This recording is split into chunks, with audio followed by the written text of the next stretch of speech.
ఈసారి 1,30,415 కోట్లతో ఈటెల రాష్ట్ర బడ్జెట్ ప్రవేశపెట్టారు. ముఖ్యంగా గతానికి భిన్నంగా ఈసారి ప్రణాళిక ప్రణాళికేతర వ్యయం కంటే కూడా ఎక్కువ పెట్టాం, భారీగా పెట్టాం. ఇది భారతదేశంలోని ఒక గొప్ప విప్లవం అని చెప్పి ఈటెల చెప్పారు. ఇంతకీ ఈ బడ్జెట్ కేవలం అంకెల గారడి ఉందని చెప్పి ప్రతిపక్షాలు అంటున్నాయి. ప్రజా సంక్షేమమే పరమావధిగా మేము ఈ బడ్జెట్ ప్రవేశపెట్టామని చెప్పి అధికార పక్షం అంటుంది. ఇది ఏది నిజం? ఏది అంకెల గారడి? నిజంగా అంకెల గారడి ఉందా, నిజంగా ప్రజా సంక్షేమం ఉందా? ఈ అంశంపై మరింత లోతుగా విశ్లేషిద్దాం. మనతో బడ్జెట్పై చర్చించేందుకు స్టూడియోలో ఎమ్మెల్సీ పల్లా రాజేశ్వరరెడ్డి గారు ఉన్నారు. రాజేశ్వరరెడ్డి గారు, ప్రతిపక్షాలు ఉంటాయి ఇంతకుముందు కేవలం అంకెల గారడి తప్ప ఏం లేదు, లెక్కలు మార్చి చూపించారు తప్ప కొత్తగా సంక్షేమం కోసం పెంచింది లేదు. నిజానికి సంక్షేమ విషయంలో బీసీలని, ఎస్సీలని, ఎస్టీలని నిరాశపరిచారని చెప్పి ప్రతిపక్షాలు అంటున్నాయి. ఎట్లా సమర్థించుకుంటారు మీరు? బడ్జెట్ని ఎలా తయారు చేయాలి, బడ్జెట్ యొక్క లోతుపాతులు ఇవన్నీ తెలిసిన వాళ్ళు మాట్లాడితే బాగుంటుంది. ఇప్పుడు ఎట్లుంటుందంటే సెంట్రల్ బడ్జెట్ కానీ స్టేట్ బడ్జెట్ కానీ రూపకల్పన చేస్తున్నప్పుడు ఇప్పటి వరకు ఒక మూస పద్ధతిలో ఒక బడ్జెట్ ఈ శాఖకి ఇంత కావాలని చెప్పేసి అంటే వ్యవసాయ శాఖ ఉంది. వ్యవసాయ శాఖలో ఉన్న అనుబంధ వాళ్ళందరం కూడా ఆ సెక్రటరీస్ మాత్రమే ఇంతకుముందు కూర్చొని మాకు ఇప్పుడు ఒక 1000 కోట్లు ఉన్నది కాబట్టి ఒక 5% పెంచండి, 10% పెంచండి అని అనేవాళ్ళు. అప్పుడు అవసరం ఉన్న దాన్ని బట్టేసి దాన్ని అట్లా పెంచుకుంటూ అట్లా పోతూ ఉండేవాళ్ళు ఇంతవరకు. కానీ మొట్టమొదటిసారిగా భారతదేశంలో ఒక 2 అద్భుతమైన విషయాలు ఈ యొక్క తెలంగాణ కొత్త రాష్ట్రంలో జరిగినాయి. 29 రాష్ట్రాల్లో ఏ రాష్ట్రంలో ఏ ముఖ్యమంత్రి చేయని వర్క్ అనేది ఇవాళ కేసీఆర్ గారు చేసింది. మీకు ఇంతకుముందు 850 పథకాల పైన ఉన్నాయి. ఆ 850 పథకాలలో దగ్గర సగం పథకాలు కూడా ఈ రోజున ఉపయోగపడట్లే. వాటన్నిటిని నిజంగా ఉపయోగపడనప్పుడు దాని కింద ఎంప్లాయీస్, దానికి బడ్జెట్, లేదా బడ్జెట్ కూడా ఉండకపోవడం, ఇవన్నీ కాకుండా నీకు ఏది అవసరం అనుకుంటే అదే బడ్జెట్, అవి తీసుకోండి అని చెప్పేసి మొత్తం వాళ్ళ యొక్క ఫర్ ఎగ్జాంపుల్ ఇవాళ హోంశాఖ ఉన్నది. హోంశాఖలో ఉన్న అనేక అంగాలని, అది పోలీస్ సైబరాబాద్ కమిషనరేట్ కావచ్చు, ఇక్కడ కమిషనరేట్ కావచ్చు, హైదరాబాద్ సిటీ కమిషనరేట్ కావచ్చు, ఆక్టోపస్ కావచ్చు, హౌసింగ్ కావచ్చు, వాళ్ళ యొక్క ప్రిజన్స్, జైల్, తర్వాత ఫైర్, విధంగా ఒక 10 నుండి 12 శాఖలు ఉంటే వాళ్ళ శాఖల మంత్రి గారితో కూర్చునబెట్టుకొని మిగతా అన్ని శాఖల హెడ్స్ని పిలిపించేసి మీకు మీ యొక్క అవసరాలేంటి, మీ యొక్క జిల్లా అవసరాలేంటి, మీ బిల్డింగ్స్ అవసరాలేంటి, మీ యొక్క వ్యక్తుల అవసరాలేంటి, రక్షణ కావాల్సిన ఎక్విప్మెంట్ ఏందని చెప్పేసి తీసుకున్నది. ఇంతవరకు అక్కడున్న అధికారులు చెప్తున్నారు 20 సంవత్సరాల్లో ఏ ముఖ్యమంత్రి కూడా, ఏ మంత్రి కూడా మమ్మల్ని ఈ విధంగా పిలవలేదని. అంటే ఒక శాస్త్రీయమైన పద్ధతిలో అన్ని శాఖల అధికారులను ఆ మంత్రితో పాటు కూర్చొని మొత్తం కూడా వాళ్ళందరినీ ఒక రిక్వైర్మెంట్, నువ్వు ఇవాళ నీకు బడ్జెట్ ఇంత కావాలనుకుంటే నీకు 50 కోట్ల బడ్జెట్ నువ్వు అడిగావు, వరంగల్లో ఇవాళ నువ్వు కమిషనరేట్ కడదాం అనుకుంటున్నావు, 50 కోట్లు ఇవాళ అడుగుతున్నావు, 50 కోట్లు నువ్వు ఖర్చు పెట్టగలుగుతావా లేదా? ఖర్చు పెట్టగలిగితే అడుగు, ఇస్తాం, దాన్ని ఖచ్చితంగా ఖర్చు పెట్టాలి, అది ప్లాన్లో పెట్టాలి. ప్లాను నాన్ ప్లాన్ అంటే కూడా ఈ బడ్జెట్లో ఏంటుందంటే ప్లాన్ బడ్జెట్ మొత్తంలో కూడా జనరల్గా అసెట్స్ క్రియేషన్ కానీ లేకపోతే కొత్త పథకాలు కానీ వాటికి ఉంటుంది. నాన్ ప్లాన్ అనేది ఎప్పుడు కూడా శాలరీస్ కానీ రికరింగ్ ఎక్స్పెండిచర్ కానీ అవి ఎక్కువగా వస్తుంటాయి. బట్ ఈ ప్లాన్డ్ బడ్జెట్లో ఇవన్నీ పెట్టుకోవడానికి అని చెప్పేసి ఇవాళ శాస్త్రీయ పద్ధతిలో వాళ్ళ యొక్క అవసరాలు, నిజమైన అవసరాలను గుర్తించి గ్రామాల్లో ఏం కావాలి, దాని మండలాల్లో ఏం కావాలి, జిల్లాలో ఏం కావాలి అని మొత్తాన్ని కూడా ఒక అవపోసన బట్టి దాని యొక్క అవసరాలన్నింటినీ కూడా అర్థం చేసుకొని ఇవాళ బడ్జెట్ అనేది రూపకల్పన జరిగింది. బడ్జెట్ రూపకల్పన ఎట్లా చేసినో తెలియని వాళ్ళందరూ మమ్మల్ని కూడా ఇలా ఎమ్మెల్యేలను, ఎమ్మెల్సీలను, మంత్రి గారితో పాటు అక్కడక్కడ అందరినీ మనం కూర్చుని ఒక అవగాహన కోసం ముఖ్యమంత్రి గారు అంటే బడ్జెట్ యొక్క అంచనాలను తీసుకుంటప్పుడు శాఖల వారీగా చూసుకుంటున్నప్పుడు ఒక నెల రోజులుగా కృషి చేసిండ్రు ముఖ్యమంత్రి గారు. భారతదేశంలో ఏ ముఖ్యమంత్రి గారు చేయంది ఇవాళ ఇక్కడ కేసీఆర్ గారు చేసిండ్రు. కాబట్టి ఒక శాస్త్రీయమైన పద్ధతిలో బడ్జెట్ తయారైన క్రమంలో రెండో విషయం, ఇదేమో తయారు చేసే విధానం. రెండో విధానం ఏంటి, అసలు ప్లాన్ నాన్ ప్లాన్లో ఏది పెట్టాలి, ఎక్కడ పెట్టాలంటే కూడా ఇంతవరకు మంత్రులు, ముఖ్యమంత్రుల వరకు కూడా వాళ్ళు పెడుతుంటారు, ఆర్థిక శాఖ అధికారులు ఎవరో ఫైనాన్స్ వాళ్ళు పెడుతుంటారు. అది పెట్టిన తర్వాత మనం జనరల్గా ప్రతిపక్షంలో అధికార పక్షంలో ఉన్న వాళ్ళందరూ కూడా బడ్జెట్ చాలా చాలా బాగున్నది, ఇది ఇంత పెంచింది అంతే వాళ్ళు చెప్తుంటారు. వాళ్ళు ఏమంటారు, వాళ్ళందరూ దాన్ని ఏమి చూసినా కూడా దాన్ని ఏదో లెక్కల గారడి, లేకపోతే పాత సీసాలో కొత్త సారా, లేకపోతే కొత్త సీసాలో పాత సారా అని చెప్పడం అనేది అది అలవాటైపోయింది. కానీ ఇవాళ మొట్టమొదటిసారిగా అధికార పక్షంలో ఉన్న ఎమ్మెల్యేలు కానీ, ఎమ్మెల్సీలు కానీ, లేక ప్రభుత్వంలో ఉన్న అధికారులందరికీ కూడా అసలు బడ్జెట్ అంటే ఏంది అనేది మొత్తం కూడా ఒక క్లారిటీ ముందే వచ్చింది. బడ్జెట్ కంటే ముందే ఎట్లా తయారు చేస్తున్నారు, మా అవసరాలు ఏంటి అని చెప్పడానికి అని చెప్పి వాళ్ళు వచ్చింది. కాబట్టి చాలా అద్భుతంగా ఇవాళ తయారు చేసినారు. అందులో కొన్ని ఒక దగ్గర ఎక్కడైతే అవసరం ఉందో అవసరం పెట్టుకున్నారు. ఇప్పుడు హోంశాఖ గురించి నేను చెప్పాను. ఇవాళ మీరు సంక్షేమం తీసుకున్నట్లయితే సంక్షేమంలో ఇవాళ భారతదేశంలోనే తెలంగాణ సూపర్ హిట్గా ఉంది. ఆసరా పింఛన్లు ఇంతకుముందు ఎంత ఇచ్చేవాళ్ళు, 200 రూపాయలు ఇస్తే ఇవాళ 1000 రూపాయలు, 500 ఇస్తే 1500 ఇచ్చి 28 లక్షల మందికి ఇంతకుముందు ఇస్తే ఇలా 35.7 లక్షల మందికి ఇస్తున్నాం. అది వస్తుందా రావట్లేదా? సంక్షేమం తగ్గిందా పెరిగిందా? బియ్యం 4 కిలోలు ఇచ్చేవాళ్ళు ఇలా 6 కిలోలు ఇచ్చారు.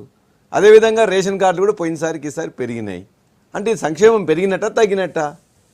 ఇవాళ కళ్యాణ లక్ష్మి, షాదీ ముబారక్ కూడా అది పెట్టిన తర్వాత ఇంకా ఎక్కువ మంది అడుగుతుంటే ఆ తర్వాత కూడా దానికి డబ్బులు కేటాయించుకుని పోయినసారి బడ్జెట్లో కేటాయించిన దానికంటే అవసరాలు పెరిగితే ఆ తర్వాత కూడా మళ్ళీ మనం కేటాయించుకోవడం జరిగింది, సవరించుకోవడం జరిగింది. ఇవాళ కూడా మొట్టమొదటిసారిగా ఈ బడ్జెట్లో బీసీ కానీ మిగతా పేదవాళ్ళు కూడా పెళ్లి చేసుకున్నట్లయితే గత సంవత్సరం వాళ్ళందరూ కోరారు. కరెక్టే, మీరు చాలా బాగా ఇస్తున్నారు, దళితులకు ఇస్తున్నారు, గిరిజనులకు ఇస్తున్నారు, మైనార్టీ వాళ్ళకి ఇస్తున్నారు, కళ్యాణ లక్ష్మి, షాదీ ముబారక్ పేరు మీద. మరి మా సంగతి ఏంది? మేము కూడా కొద్దిగా బీద వాళ్ళే ఉన్నాం, మేము కూడా అర్హులం కదా అని చెప్పేసి వాళ్ళు అడిగితే వాళ్ళందరూ అనేక ప్రతిపక్ష పార్టీలు అడిగినాయి, కుల సంఘాలు అడిగినాయి, మహిళా సంఘాలు అడిగినాయి. వాళ్ళందరూ కోరిక మీదకే ఇవాళ ఈ యొక్క బడ్జెట్కే ఇవాళ ఖచ్చితంగా చెప్తున్నాం. ఏ ఇంట తెలంగాణలో ఒక పేద ఆడబిడ్డ పెళ్ళి అవుతుందంటే 51,000 రూపాయలు ఇవాళ ప్రభుత్వం ఇస్తుందంటే ఇవాళ అందరికీ, అంటే కొన్ని సెక్షన్స్కి ముందు ఇచ్చినాం, ఇవాళ అన్ని సెక్షన్స్కి ఇవ్వడం అనేది ఒక అపూర్వమైన విషయం. దీన్ని ఎవరైనా కాదంటారా? మీరు అడగండి. అంటే సంక్షేమం అంటే ఇదే కదా. కష్టపడుతుంటే ఇలా పెళ్ళికి 51,000 రూపాయలు వస్తున్నాయి, పెళ్లి కంటే ముందు నీకు ఇలా వస్తున్నాయి అంటే అది సంక్షేమమా కాదా? నీకు కావాల్సిన బియ్యం 1 రూపాయికి వస్తుందంటే సంక్షేమమా కాదా? నీకు కావాల్సిన ముసలి అవ్వకు 1000 రూపాయలు 1500 వస్తున్నాయంటే సంక్షేమమా కాదా? ఎక్కడ సంక్షేమానికి తగ్గింది? సంక్షేమానికి ఎస్సీ, ఎస్టీ, బీసీ సంక్షేమాన్ని కూడా పెట్టుకున్నాం. బీసీలో ఉన్న పిల్లలందరికీ చదువుకోవడానికి కావాల్సిన భవనాలు లేవంటే కొత్తగా కొన్ని భవనాలు కేటాయించుకుంటేందుకు ఇవాళ ఈ బడ్జెట్లో కేటాయించుకున్నాం. మైనార్టీ సంక్షేమం ఉన్నది. 100 కోట్లు 200 కోట్ల కంటే ఎక్కువ ఎప్పుడు ఎక్కడ ఏ బడ్జెట్లో పెట్టలే. 1000 కోట్లు పెట్టిన లాస్ట్ టైం మళ్ళీ 1200 కోట్లు ఇవాళ పెట్టుకొని 70 స్కూల్స్లు రెసిడెన్షియల్ మైనార్టీ పిల్లలకి ప్రతి నియోజకవర్గంలో ఒక స్కూల్ వచ్చే విధంగా మొదటి విడతగా ఇవాళ 70 స్కూల్స్కి శాంక్షన్ ఇచ్చుకున్నాం. ఇందులో అవి కూడా మొత్తం మిగతా ఎస్సీ, ఎస్టీ ఇవాళ ఎట్లయితే అక్కడ ఉన్నాయో వాటిలాగానే ఇంగ్లీష్ మీడియం రెసిడెన్షియల్ స్కూల్స్ పెడుతున్నారు. ఒక అద్భుతమైన విషయం. అది సంక్షేమమా కాదా? Right sir. మీరు మరిన్ని విషయాలు మీతో చర్చించే ముందు మా దగ్గర మా బిజినెస్ అనాలిసిస్ చేయడానికి మా ప్రతినిధి పాండురంగారెడ్డి ఉన్నారు. పాండు, ఈసారి బడ్జెట్ విషయానికి వచ్చినట్టయితే ముఖ్యంగా రెవెన్యూ చూసినట్టయితే గత ఏడాది 54,256 కోట్లు లాస్ట్ ఇయర్ ఎక్స్పెక్ట్ చేసింది గవర్నమెంట్. ఈసారి అయితే 72,412 కోట్లు ఈసారి సొంతంగా ఆదాయం వస్తుంది అనుకుంటున్నాం. సో మరి ప్రతిపక్షాలు అంటే మీ దగ్గర మొత్తం రెవెన్యూ సర్ప్లస్ ఉన్నటువంటి స్టేట్ని మీరు అప్పులోకి తీసుకెళ్లారు, మీకు ఎక్కడి నుంచి తీసుకొస్తారంటున్నారు ఒకటి. రెండవది హౌసింగ్ సంబంధించి డబుల్ బెడ్రూమ్ ఇళ్ళకి సంబంధించి మీరు ఎన్ని ఇళ్ళు ఇస్తామని చెప్పారు కానీ అక్కడ నిధులు ఎక్కడి నుంచి తెస్తారో చెప్పలేదంటున్నారు. మరి హడ్కో మీద ఆధారపడతామని గవర్నమెంట్ చెప్పింది. ఇది ఎట్లా సాధ్యమవుతుంది? మీ అనాలిసిస్ చేయండి. అంటే ఇక్కడ ముందు అప్పులు అంటే ప్రభుత్వం, కేంద్ర ప్రభుత్వం నుంచి వచ్చే ట్యాక్సులు, గ్రాంట్లు, అదేవిధంగా రాష్ట్ర ప్రభుత్వం అంటే వసూలు చేసే ట్యాక్సుల కన్నా విషయం ముందు ఏంటంటే గతంలో బడ్జెట్లో 1,15,000 కోట్ల రూపాయల బడ్జెట్ ప్రకటిస్తే వాస్తవానికి రివైజ్డ్ ఎస్టిమేట్స్, ఒకవేళ ఇవాళ ప్రకటించిన రివైజ్డ్ ఎస్టిమేట్స్ చూస్తే ప్లాన్ బడ్జెట్లో దాదాపు 9,000 కోట్లు, అదేవిధంగా నాన్ ప్లాన్ బడ్జెట్లో 6,000 కోట్లు, మొత్తంగా 15,000 కోట్లు తగ్గింది. వాస్తవంగా రివైజ్డ్ ఎస్టిమేట్స్ ఇవాళ ప్రకటించిన దాని ప్రకారం 1,61,000 కోట్ల బడ్జెట్, అంటే 1,61,000 వరకు, అంటే దాదాపు 1,00,000 కోట్ల వరకే బడ్జెట్ పరిమితమైందని చెప్పుకోవచ్చు గతంలో ప్రకటించిన బడ్జెట్. దాని ప్రకారంగా చూస్తే 30,000 కోట్లు అదనంగా, అంటే అడిషనల్గా ఈ బడ్జెట్ కలిపి ఇవాళ ఇచ్చారు. రెండో విషయం తీసుకుంటే మొత్తంగా ప్లాన్, నాన్ ప్లాన్ ఒకవేళ రివైజ్డ్ ఎస్టిమేట్ ప్రకారంగా కంపేర్ చేస్తే ఇదేది ఇవాళ బాగా, అంటే ప్లాన్ మేము చాలా ఎక్కువ చేసామని ప్రభుత్వం ఇవాళ చెప్పింది. ఆ ప్రభుత్వం లెక్క తీసుకుంటే గతంలో 52,000 కోట్ల రూపాయలు ప్లానింగ్ బడ్జెట్ ఇస్తే రివైజ్డ్ ఎస్టిమేట్స్లో దాదాపు 10,000 కోట్లు తక్కువగా 42, అంటే 9,000 కోట్లు తక్కువగా 42,000 కోట్లతో ప్లానింగ్ బడ్జెట్ అంటే రివైజ్డ్ ఎస్టిమేట్లో చూపించారు. అంటే ఇప్పుడు బడ్జెట్కి రివైజ్డ్ ఎస్టిమేట్స్కి చూసుకుంటే దాదాపు 15,000 కోట్ల రూపాయలు అదనంగా ఇవ్వాలంటుంది. ఆ 15,000 కోట్ల రూపాయలు ప్లాన్ బడ్జెట్కు ఏ విధంగా ఖర్చు చేస్తారని. ఇంకొక విషయం ఇక్కడ గమనించే విషయం ఏంటంటే 42,000 కోట్లు రివైజ్డ్ ఎస్టిమేట్ ఇవాళ ఏదైతే ప్రకటించిందో ప్లాన్ ఇతరత్ర ఖర్చు పెట్టే విషయంలో ప్రభుత్వాలు అన్ని సంక్షేమానికి మిగతా దానికి ఖర్చు పెట్టే దానిలో నార్మల్గా ఈ ప్లాన్లో ఇస్తారు.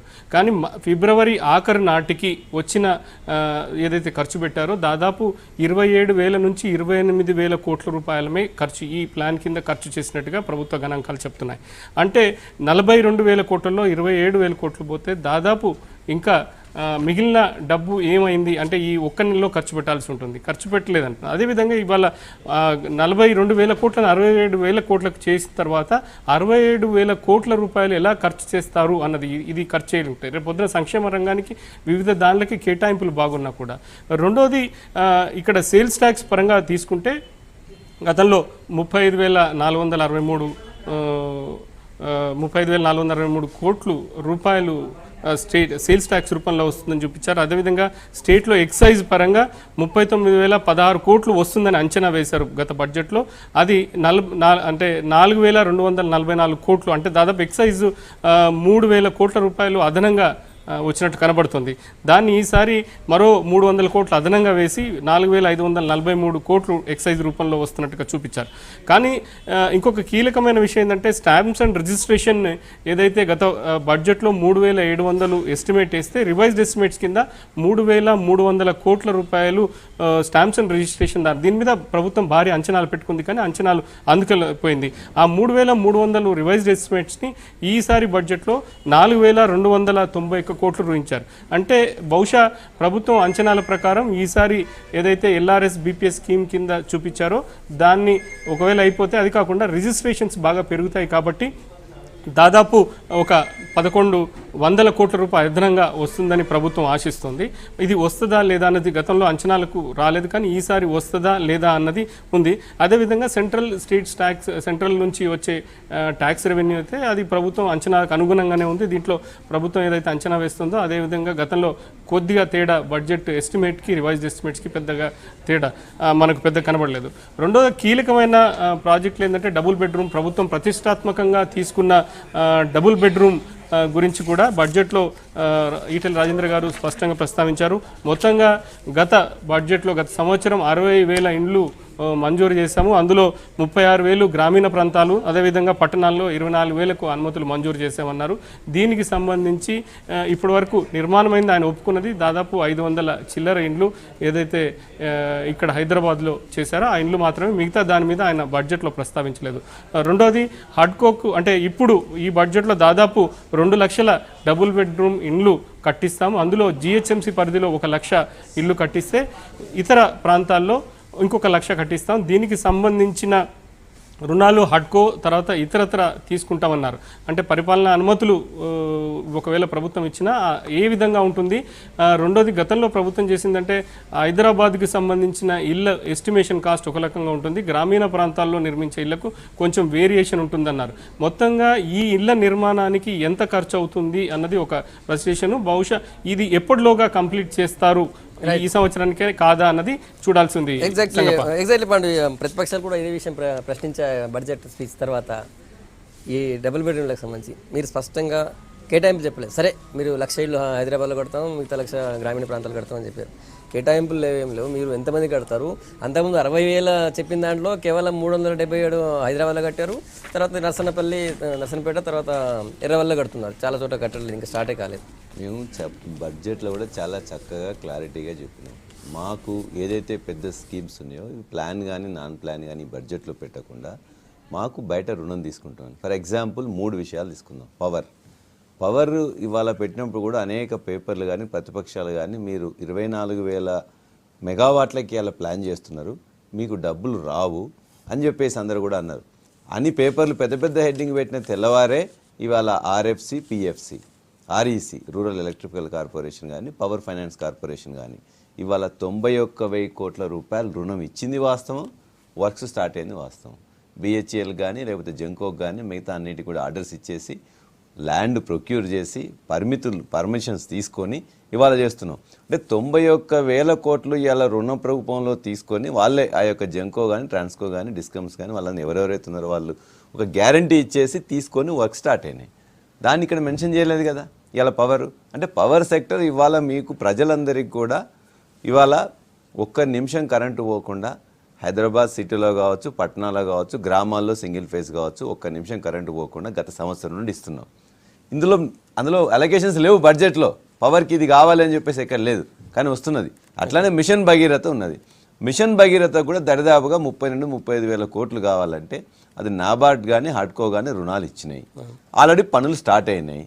10 నియోజకవర్గాల్లో ఇవాళ ఈ నెల ఏప్రిల్ 30వ తారీఖు, మే 30వ తారీఖు వరకు ఖచ్చితంగా వస్తాయి. మీరందరికీ ఇలా హైదరాబాద్లో ఉన్న వాళ్ళందరూ ఎవరు కూడా రోడ్ల మీద చూస్తే మన ఆలేరు, భువనగిరి, గజ్వేలు, దుబ్బాక ఈ ఏరియాలో ఎక్కడ వెళ్ళి లేకపోతే ఖమ్మం పోతే మీకు అన్నీ కూడా పనులు జరుగుతూ, పైపులు వేస్తూ, ఇంటేక్ బిల్స్ నిర్మాణం జరుగుతూ 10 నియోజకవర్గాలకు 3-4 నెలల్లో నీళ్ళే ఇస్తా ఉంటున్నాం మేము. కాబట్టి పనులు జరుగుతున్నాయి. ఇందులో కూడా అలొకేషన్ లేదు. అంటే ఇందులో అలొకేషన్ లేనంత మాత్రాన రాదని కాదు మిషన్ భగీరథ. మూడోది మీరు అడిగేది వాళ్ళందరూ కూడా బడ్జెట్లో ఇది పెట్టలేదని. మాకు తెలుసు 60,000 గత బడ్జెట్లో చెప్పినాం. నియోజకవర్గానికి 400 చొప్పున. ఈ సంవత్సరం 2 లక్షలు పెట్టుకున్నాం. 2,60,000 అందులో 1,34,000 గ్రామీణ ప్రాంతంలో, 1,24,000 పట్టణ ప్రాంతంలో కట్టేది ఖాయం. ఎక్కడి నుండి తెస్తున్నాం డబ్బులు? రుణం తెస్తున్నాం. ఏ రుణం ఎవరి దగ్గర నుంచి తెస్తున్నాం? కేంద్ర సంస్థలు కానీ, లేకపోతే ఆర్థిక సంస్థలు కానీ, లేకపోతే బ్యాంకులు కానీ, లేకపోతే ప్రైవేట్ ఎక్కడ కూడా వాళ్ళు ఉన్నట్లయితే వాళ్ళు తీసుకొస్తున్నాం. ఎట్లయితే మిషన్ భగీరథకు తీసుకొచ్చినామో, ఎట్లయితే పవర్ సెక్టర్కి తీసుకొచ్చినామో ఇవాళ దీన్ని కూడా అట్లనే తీసుకొస్తున్నాం. కాబట్టి ఎవరు కూడా అనుమానాలు అవసరం లేదు. చాలా క్లారిటీతోని మేము ఉన్నాం. ఇవాళ 2,60,000 మేము ఇల్లు కడతామని చెప్పేసి వచ్చే బడ్జెట్ నాటికి మేము కట్టలేదనుకో అంటే ప్రజలు ఏమైనా పిచ్చోళ్ళు కాదుగా. కాబట్టి మాకు ఆ క్లారిటీ ఉన్నది. వాళ్ళందరికీ కూడా ఇవాళ ఏదో ఊరికనే ప్రతిపక్షాలు ఒక రాయి వేయడానికి మాట్లాడితే వాళ్ళు అర్థం చేసుకోలేకపోయారు. లేకపోతే అర్థం చేసుకోవడానికి ప్రయత్నంగా కావాలని చెప్పేసి నిద్ర నటించేవాడిని మనం లేపలేం. నిద్ర పోతున్నవాడిని లేపొచ్చు. నిద్ర నటిస్తున్న ప్రతిపక్షాలకు మేము చెప్పాల్సిన అవసరం కూడా లేని నేను భావిస్తున్నా. రైట్. మనతో చర్చలో పరిగి ఎమ్మెల్యే కాంగ్రెస్ నుంచి రామ్మోహన్ రెడ్డి గారు వచ్చారు అసెంబ్లీ ప్రాంగణం నుంచి. రామ్మోహన్ రెడ్డి గారు ప్రజా సంక్షేమమే పరమావధిగా మా బడ్జెట్ ఉందని చెప్పి అధికార పక్షం అంటుంది. మీరేమో లెక్కలు గారడన్నారు. ముఖ్యంగా గత బడ్జెట్ సమావేశాలప్పుడు కాంగ్రెస్ పార్టీ పక్షాన రైతాంగ ఆత్మహత్యలు కాపాడడానికని చెప్పి ఏకకాలంలో రుణమాఫీ చేయాలని చెప్పి మేము గట్టిగా పట్టుపట్టడం జరిగింది. అప్పుడు ముఖ్యమంత్రి గారు ఏమన్నారంటే FRBM వచ్చే బడ్జెట్ సమావేశాల కల్లా 0.5% పెరుగుతుందన్న మాట చెప్పడం జరిగింది. అదేవిధంగా హైదరాబాద్, రంగారెడ్డి జిల్లాలో ఉన్న భూములని వేలం ద్వారా అమ్మేసి ఆ నిధులను కూడా సమకూర్చుకొని ఇచ్చే ప్రయత్నం చేస్తామన్న మాట ఆ రోజు ముఖ్యమంత్రి గారు సభలో చెప్పడం జరిగింది. కానీ ఈరోజు FRBM వచ్చే సూచనలు లేవని చెప్పడం జరిగింది. మరి భూములు మాత్రం అమ్మడం జరిగింది. 29 కోట్ల రూపాయలకు ఒక ఎకరం రంగారెడ్డి జిల్లా గచ్చిబౌలి దగ్గర అమ్మడం జరిగిందన్న విషయాన్ని కూడా ముఖ్యమంత్రి గారు ప్రస్తావించడం జరిగింది. ఈరోజు ఈటల రాజేందర్ గారు ప్రసంగంలో కూడా ఆ యొక్క విషయాన్ని పెట్టడం జరిగింది. మరి ఎన్ని నిధులు వసూలైనప్పుడు రైతులు ఇంతమంది చెట్లకు ఉరేసుకొని ఆత్మహత్యలు చేసుకుంటున్న సందర్భం లోపల 1,30,000 కోట్ల రూపాయల బడ్జెట్ పెట్టినప్పుడు ఎందుకు రైతులకు రుణమాఫీ చేయడం లేదు అన్న విషయాన్ని మేము ప్రశ్నిస్తున్నాం. అదేవిధంగా ఈ డబుల్ బెడ్రూమ్ విషయంలో కూడా అన్ని కూడా రుణాలు తెస్తామని చెప్పి చెప్తున్నారు. మీరు గత శాసనసభలో కూడా FRBM ద్వారా కేంద్ర ప్రభుత్వం నుంచి తెస్తామన్నారు. మరి రేపు వచ్చేసారి కూడా అదే చెప్తారు, మాకు రుణాలు రాలేదు, బ్యాంక్ ఆఫ్ ఇండియా ఇవ్వలేదు, లేకపోతే హడ్కో వాళ్ళు ఇవ్వలేదు అని చెప్పి నెక్స్ట్ కూడా అది మొన్న లాస్ట్ టైం ఏం చెప్పినారు, ఇప్పుడు ఏం జరిగిందనేది చూసినాం మనం. నెక్స్ట్ టైం కూడా మీరు అదే చెప్పారని ఏంటిది? మనకు ఆల్రెడీ ఎవిడెన్స్ ఉంది. ఇప్పుడు మీకు సూటి ప్రశ్న, డైరెక్ట్ ప్రశ్న. మీరు చెప్పిన దానికి ఆయన ఇంకో ప్రశ్న అడిగారు. మేము చెప్పినాం అంటే ఇప్పుడు మీకు ఫస్ట్ ఏదైతే రైతులకు సంబంధించేసి 4,200 కోట్లు ఒకటేసారి ఇస్తామంటే ముఖ్యమంత్రి గారు మేము ఇస్తామని చెప్పలే. FRBM పెంచాలనే దాని మీద మేము 2012 బేసిస్ తీసుకున్నారు. 2015-16 కానీ లేకపోతే 14-15 కానీ తీసుకున్నట్లయితే మాది 0.5% పెరుగుతుంది, మీరు చేయండి అని చెప్పేసి మేము అడిగినాం. ఒకవేళ అది పెంచినట్లయితే మేము కొన్ని యొక్క భూములు కానీ మిగతా కానీ వేలానికి పెడుతున్నాం, దాని ద్వారా డబ్బు వచ్చినట్లయితే FRBM పెరగలేదు. భూములు అనేది శాంపిల్గా ఒక 2 లేక 3 100 కోట్లు 150 కోట్ల కంటే ఎక్కువ రాలే. ఎకరానికి 29 కోట్ల చొప్పున వస్తుంది. అంటే దీని యొక్క వాల్యూ ఈ విధంగా ఉన్నదని చూపించడానికి మాత్రమే అది అయింది. ఆ తర్వాత ఎక్కడ కూడా భూములు అనేది ఇంకా కొన్ని కోట్లలో ఉండడం వల్ల ఇవాళ కాలేదు. కాబట్టి మేము ఏ రోజు కూడా మొదటి రోజున ప్రభుత్వం 21 నెలల కింద ప్రభుత్వం వచ్చినప్పుడు ఏదైతే చెప్పినామో మొన్న ఒకవేళ మాకు వచ్చినట్లయితే అది ఇస్తామని చెప్పినా మాకు రాలేదు కాబట్టి ఈ 3వ విడత ఇవాళ పే చేస్తున్నాం, 4వ విడత వచ్చే సంవత్సరం మళ్ళీ ఇప్పుడు కూడా FRBM పెరిగినట్లయితే ఇతర రూపాల్లో మాకు ఆదాయం వచ్చినట్లయితే మిగతాది పే చేయడానికనేది మేము ఖచ్చితంగా ఉంటాం. కాబట్టి ఇప్పుడు కూడా దానిలో అప్పుడు కూడా FRBM పెరిగితే వస్తుందన్నా వచ్చినప్పుడు ఇప్పుడు కూడా చేస్తే 4వ విడత కూడా తొందరనే చేస్తాం. రెండోది ఇంతకుముందు నేను సమాధానం చెప్పినాను, ఎందుకంటే కానీ మళ్ళీ నెక్స్ట్ ఇయర్ చెప్పారని ఏముంది, నెక్స్ట్ ఇయర్ కూడా చెప్తారంటున్నారు. పవర్ గురించి మేము చెప్పినాం, చెప్తే పవర్ గురించి కూడా వీళ్ళందరూ అదే అన్నారు. మీరు ఎట్లా కడతారు, తీగలకు అదే ఇస్తారా అని ఒకరి భాషలు చెప్పినారు. ఒకరి భాషలు చెప్పిన వాళ్ళకి నిద్ర నటించే వాళ్ళకి నేను ఇంతకుముందే చెప్పాను. కాబట్టి ఇవాళ 60,000 ఇళ్ళు అన్నారు, 60,000 ఇళ్ళు 500 కూడా ఎక్కువ లేవు అంటున్నారు. 60,000 ఇళ్ళు ఎప్పుడు మొదలు పెట్టాము, మేము ఎప్పుడు ఇచ్చినాం? 20,000 ఇళ్ళు అని చెప్పేసి 4 చెప్పిన తర్వాత కూడా అనేక ఇబ్బందులు అక్కడ వస్తున్నాయి. 5,04,000తో మేము ఇల్లు కడుతున్నామంటే అక్కడ మాకు సరిపోవట్లేదు. మాకు కాంట్రాక్టర్స్ అందరూ కూడా టెండరింగ్ ముందు రాలే.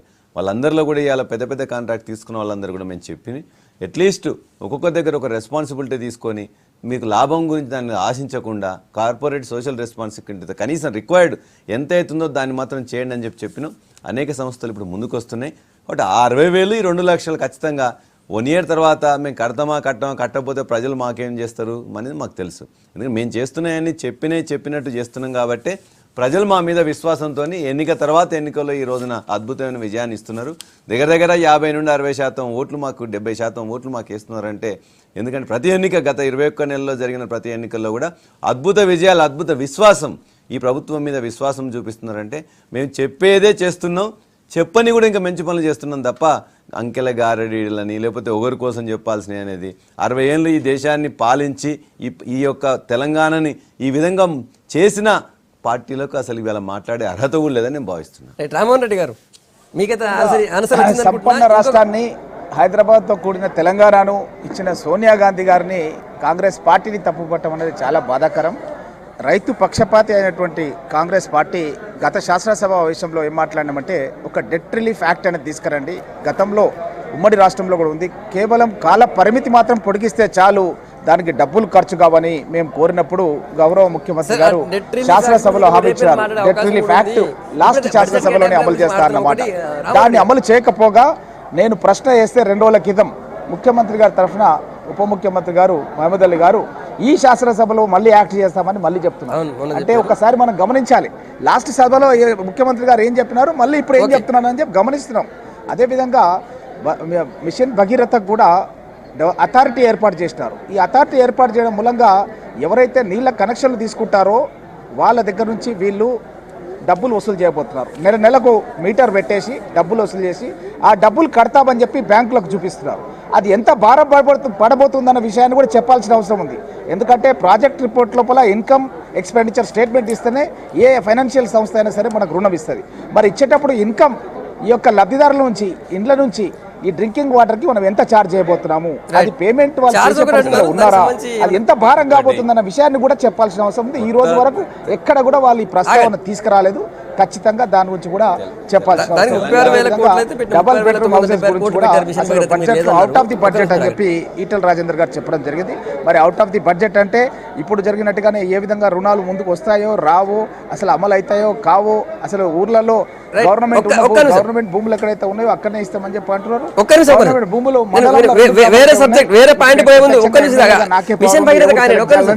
ఒక్కొక్క మండలంలో కేవలం 2 ఊర్లు మాత్రమే సెలెక్ట్ చేసినాం. ఇప్పుడు మిషన్ భగీరథ దగ్గర మాట్లాడారు, మీకు చాలా అనుమానాలు ఉన్నాయి.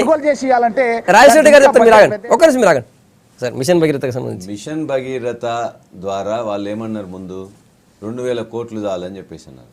కిరణ్ కుమార్ రెడ్డి ఒక్క జిల్లాకే 8,000 కోట్లు ఇస్తే నోరు మూసుకొని మొత్తం లాస్ట్ శాసనసభలో కానీ మాట్లాడకుండా ఉన్న వాళ్ళు కాంగ్రెస్ పార్టీ వాళ్ళు.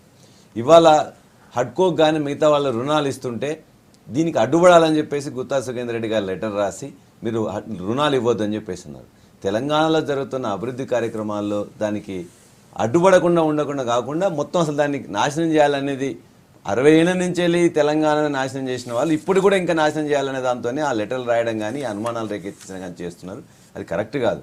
మిషన్ భగీరథలో రేపు పొద్దున మీరు రాబోయే దాని గురించి ఎట్లా చేస్తారు ఏంటో అని చెప్పేదో అనవసరమైన ఊహాగానాలతో ప్రజల్ని లేకపోతే ఇతరులని పెట్టట్లేదు. మాకు ఏ వివరాలు కూడా తెలియట్లేదు. మీకు వివరాలు తెలియక కాదు, ప్రాజెక్టుకు 100% రెడ్డి గారు లెటర్ రాసి ఆపమన్నప్పుడు ఆహా, అంటే కనీసం 40,000 కోట్లు అందరూ తెలుస్తుంది కదా, 38,000 కోట్ల మిషన్ ప్రాణహిత భగీరథ సేవలను వర్క్స్ 80,000 కోట్లు నడుస్తున్నాయా చేసుకున్నా, లేదా? హైట్ టెండర్- తగ్గించుకున్నా, టెండరింగ్ అయిపోయింది, కనీసం వర్క్స్ ప్రతిపక్షాలను స్టార్ట్ పిలిచి అయినాయి. మాట్లాడిన పాపాన హడ్కో పోలేదు. గాని వాళ్ళందరూ రుణాలు కనీసం మీ ఇచ్చిండ్రు. ద్వారానైనా ఇవాళ వాళ్ళు ఇచ్చిన రుణం ఇచ్చిన అసెస్మెంట్స్ హడ్కోకి ఏవైతే ఉన్నాయో అవి ఇవ్వండి అని రాశారు తప్ప రుణం ఇచ్చిన హడ్కోకి తెలంగాణకు రుణాలు అన్యాయం ఇవ్వద్దు, చేసే విధంగా మా వాళ్ళు మీరు మా ప్రాజెక్టులు ప్రజలు అట్నే ఆపండి కానీ ఎండిపోవాలి, ఇంకోటి కాదు. ఈ మా రోజు ప్రజలు నీళ్ళు మా తాగొద్దు, దగ్గర ఇక్కడ వాళ్ళకి అసెంబ్లీ దగ్గర అట్లనే ప్రెస్ 60 మీట్లో నుంచి చాలా మేము ఎట్లా క్లారిటీగా దోచుకుందామో తాను టెండర్ల సుఖేందర్ ద్వారా గారు చెప్పడం మొబిలైజేషన్ జరిగింది. స్కీమ్ల ద్వారా ఇప్పుడు కూడా ఇంకా దోచుకుందాం అని చెప్పేసి ఆలోచన ఉంటే కష్టమవుతుంది. కాంట్రాక్టర్లు అందరూ కూడా ఏ విధంగా ఇంత సమాచారం మీరు ఇవ్వకపోతే మీ ప్రభుత్వం రైట్ ఇవ్వకపోతే రైట్ అంతకుముందు ఏం చేశారు ఎట్లా చేశారని చెప్తున్నారు. ఓకే, సంస్థలకు ఆర్థిక సంస్థలకు Thank you. ఆర్థిక సంస్థలకు చేసి ఆ ఆర్థిక సంస్థలకు మీరు రాయడం అనేది ఎట్లా సబబు? మీ యొక్క ప్రభుత్వంలో మీకేమైనా ఇబ్బంది ఉన్నట్లయితే మీకేమైనా ఇబ్బంది ఉన్నట్లయితే ఇక్కడున్న ప్రభుత్వానికి లెటర్ రాయాలి, ఇక్కడున్న మంత్రికి ముఖ్యమంత్రి గారికి లెటర్ రాయాలి. మీరు పోయి ఆ సంస్థలు మేము ఎక్కడైతే అప్పు చేస్తామో అప్పు సంస్థలకు మీరు అప్పు ఇవ్వద్దని చెప్పేసి తెలంగాణ ప్రజలకు అప్పు ఇవ్వద్దని చెప్పి రాస్తారా? రైట్ రైట్ సరే సరే ఏ సంస్కారం అది? మళ్ళీ ప్రజలను బాగు చేయడానికి, తెలంగాణ ప్రజలను బాగు చేయడానికి కోసం చేశారు.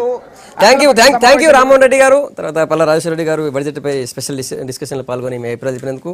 ఇది స్పెషల్ డిస్కషన్ అన్న బడ్జెట్. తర్వాత నెక్స్ట్ అప్డేట్స్ కోసం చూస్తుండండి V6 న్యూస్, ప్రతి దృశ్యం ప్రజల కోసం.